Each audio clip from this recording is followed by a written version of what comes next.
आप सभी को मेरा प्रणाम। मैं अर्चना पांडे राम गुलाम राय ऑनलाइन क्लास में आपका स्वागत करती हूँ। आज का मेरा टॉपिक काल है।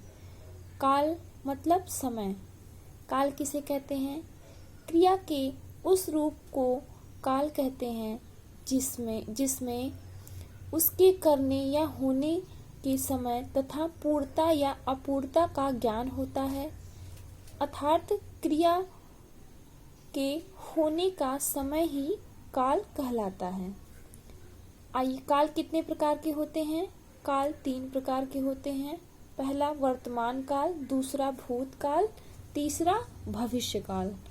अब आइए, वर्तमान काल के 5 भेद हैं। पहला सामान्य वर्तमान काल, दूसरा तत्कालिक वर्तमान काल, तीसरा पूर्ण वर्तमान काल, चौथा संदिग्ध वर्तमान काल, पांचवा संभाव्य वर्तमान काल। अब आइए देखते हैं भूतकाल में कितने भेद हैं। भूतकाल में 6 भेद हैं। पहला सामान्य भूतकाल, दूसरा आसन्न भूतकाल, तीसरा पूर्ण भूतकाल, चौथा अपूर्ण भूतकाल, पांचवा संदिग्ध भूतकाल, छठवां हेतुमद भूतकाल। ये 6 प्रकार हो गए। अब आइए देखते हैं भविष्य काल के कितने भेद हैं। भविष्य काल के 3 भेद हैं। पहला सामान्य भविष्य काल, दूसरा संभाव्य भविष्य काल और तीसरा हेतुमद भविष्य काल। इसके बारे में अब आगे चर्चा करेंगे। पहले देखते हैं काल के 3 भेद हैं। पहला वर्तमान काल। वर्तमान काल से तात्पर्य है जो समय चल रहा है, मतलब जो इस समय हो रहा है। आइए दूसरा देखते हैं भूतकाल। भूतकाल से तात्पर्य है जो समय बीत चुका है, मतलब जो कल हो चुका है। आइए तीसरा देखते हैं भविष्य काल। भविष्य काल से तात्पर्य जो समय आने वाला है, अर्थात जो कल होगा। अब आइए पहला देखते हैं वर्तमान काल क्या है। वर्तमान काल की परिभाषा: क्रिया के जिस रूप से वर्तमान में चल रहे समय का बोध होता है उसे वर्तमान काल कहते हैं। जैसे वह खाता है, सीता स्कूल जाती है। इससे क्या, इस वाक्य से पता चल रहा है कि समय चलने का बोध हो रहा है। अब आइए देखते हैं वर्तमान काल के 5 भेद होते हैं। पहला सामान्य वर्तमान काल।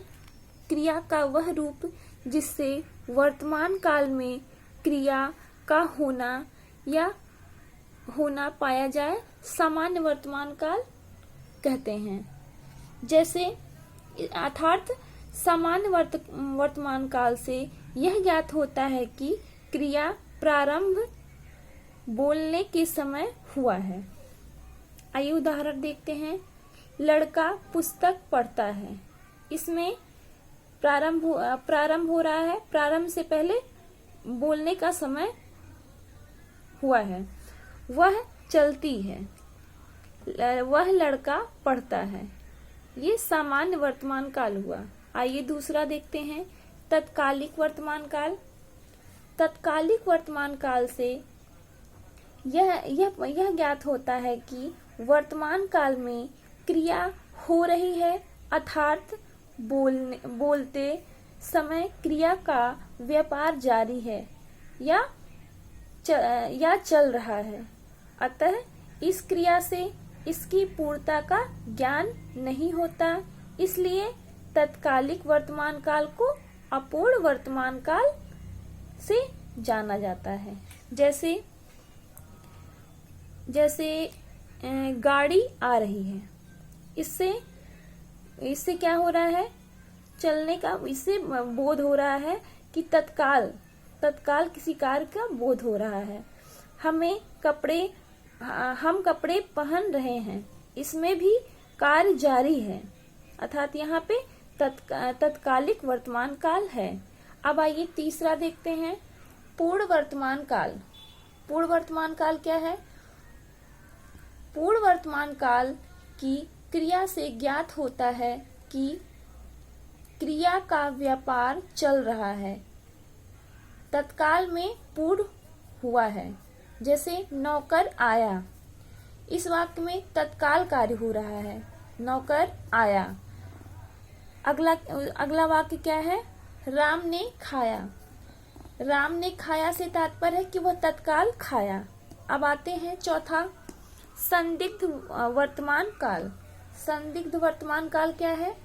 क्रिया का वह रूप जिससे वर्तमान काल में क्रिया के होने में संदेह पाया जाए, उसे संदिग्ध वर्तमान काल कहते हैं। संदिग्ध वर्तमान काल के कुछ उदाहरण हैं, जैसे पहला, बच्चा रो रहा होगा। इस वाक्य में संदेह का बोध हो रहा है, इसलिए संदिग्ध वर्तमान काल है। अगला वाक्य है क्या है? वह खाता होगा। इस वाक्य में भी संदेह का बोध हो रहा है, इसलिए यह संदिग्ध वर्तमान काल है। आइए पांचवा देखते हैं, पांचवा भेद, संभाव्य वर्तमान काल। संभाव्य वर्तमान काल क्या है? संभाव्य वर्तमान काल में क्रिया के वर्तमान काल में पूरा होने की संभावना रहती है। संभाव्य का अर्थ है संभावित, अर्थात होने, जिसके होने की संभावना या अनुमान लगा रहे हो। जैसे उदाहरण देखते हैं, वह चलता हो, मतलब यहाँ पे संभावना दिखाया जा रहा है। राम गया हो, मतलब श्योर नहीं है कि राम गया हो, इस वाक्य में भी संभावना, अनुमान लगाया जा रहा है। अगला देखते हैं, अगला अब भूतकाल देखते हैं। भूतकाल क्या है? क्रिया के जिस रूप में बीते हुए समय का बोध होता है, उसे भूतकाल कहते हैं। सरल शब्दों में जिस क्रिया से कार्य की समाप्ति का बोध हो, उसे भूतकाल की क्रिया कहते हैं, भूतकाल कहते हैं। जैसे वह खा चुका था, इस वाक्य में भी भूतकाल मतलब हो चुका है का बोध हो रहा है। मैंने पुस्तक पढ़ ली, इसमें भी बीते हुए काम का बोध हो रहा है। अब आइए भूतकाल के भेद। कितने भेद हैं? भूतकाल के 6 भेद होते हैं। पहला, सामान्य भूतकाल। सामान्य भूतकाल के अंतर्गत क्रिया के जिस रूप से बीते हुए समय का निश्चित ज्ञान हो, उसे सामान्य भूतकाल कहते हैं। सामान्य भूतकाल की क्रिया से यह पता चलता है कि क्रिया बोलने या लिखने के पहले हुआ है। जैसे सोहन गया। अगला वाक्य, राम ने खाना खाया। इस वाक्य में भूतकाल से पता चलता है गया था, गई थी, लेकिन सामान्य भूतकाल में इसका प्रयोग नहीं होता, क्योंकि क्रिया के बीते हुए कल का निश्चित ज्ञान नहीं हो पाता। तो इस प्रकार वाक्य में था है थी है नहीं लगते, परंतु निश्चित ज्ञान न होने के कारण था है थी है थे है नहीं किया जाता, नहीं लगाया जाता। अब आइए अगला देखते हैं, आसन्न भूतकाल क्या है? आसन्न भूतकाल के अंतर्गत क्रिया के जिस रूप से क्रिया के व्यापार का समय निकट हो, आसन्न हो, समाप्त समझा जाए, उसे आसन्न भूतकाल कहते हैं। इसमें तत्काल ही उसके होने का भाव सूचित होता है, उसे आसन्न भूतकाल क्रिया कहते हैं। आइए उदाहरण देखते हैं, जैसे अंकुर विहार से लौटा। इस वाक्य में अभी अभी कार्य हो रहा है, समाप्त हो रहा है। मेरा मित्र मेरे घर आया, इस वाक्य में भी अभी अभी कार्य के समाप्त होने का बोध हो रहा है। अब आइए तीसरा देखते हैं, पूर्ण भूतकाल। पूर्व भूतकाल क्या है? क्रिया के जिस रूप से बीते समय में कार्य की समाप्ति का पूर्ण बोध होता है उसे पूर्व भूतकाल कहते हैं। जैसे मैं खाना खा चुका था, इसमें इस वाक्य में समाप्ति का पूर्ण बोध हो रहा है इस वाक्य में। अगला, वह विद्यालय गया था, इस वाक्य में भी समाप्ति का पूर्ण बोध हो रहा है, इसलिए पूर्ण भूतकाल है। अब चौथा, अपूर्ण भूतकाल। अपूर्ण भूतकाल क्या है?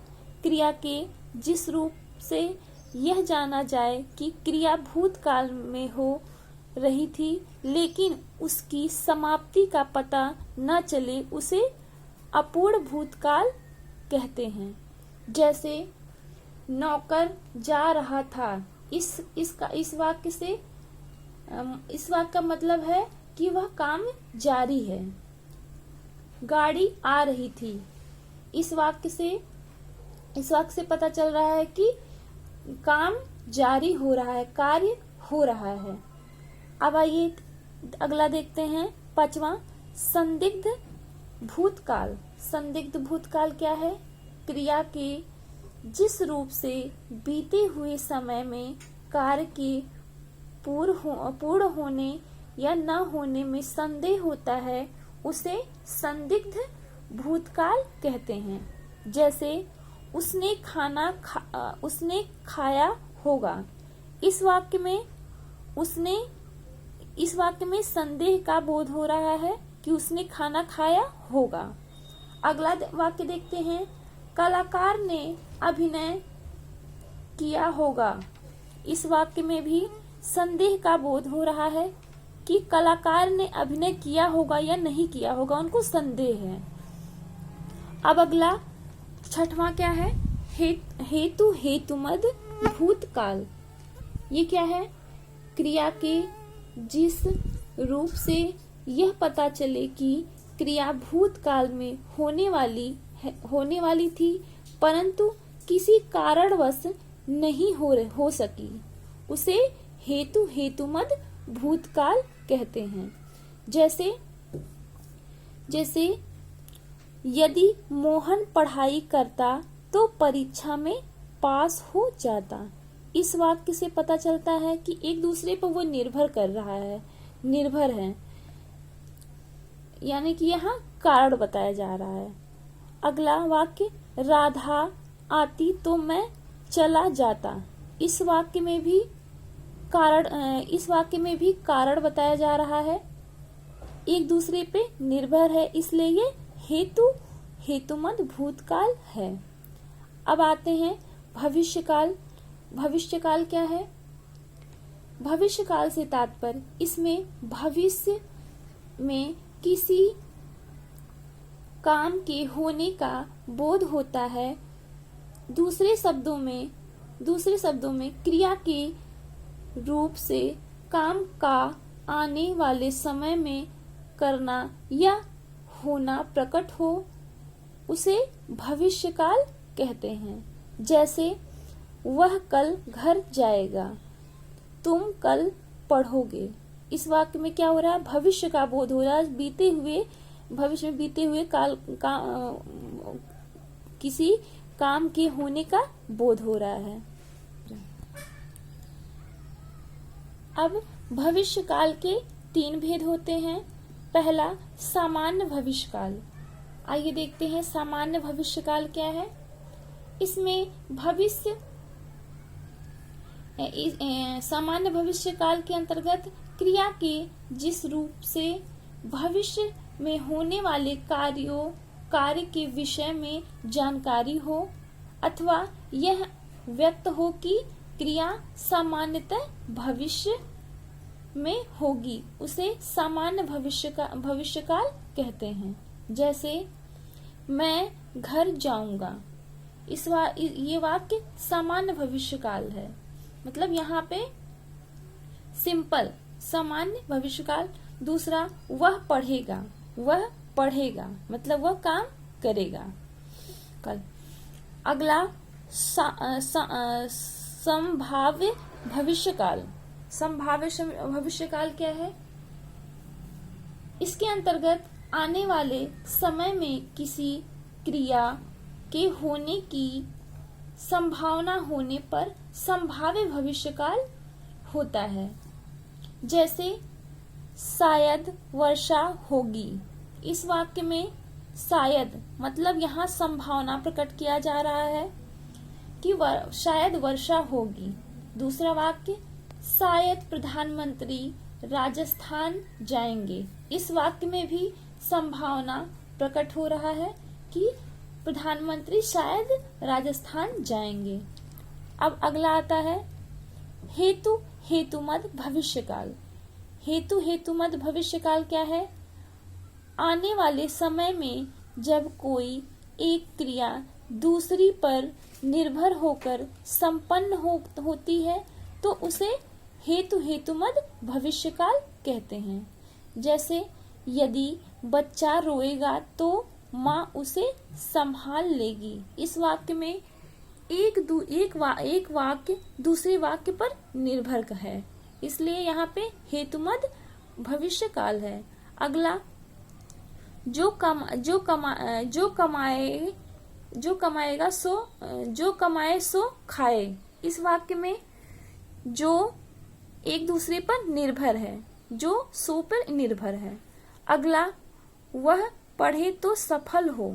इस वाक्य में भी एक वाक्य दूसरे वाक्य पर निर्भर हो रही है, इसलिए संपन्न हो रही है, इसलिए यहाँ पे हेतु हेतुमद भविष्यकाल है। आज का मेरा टॉपिक काल यही समाप्त होता है।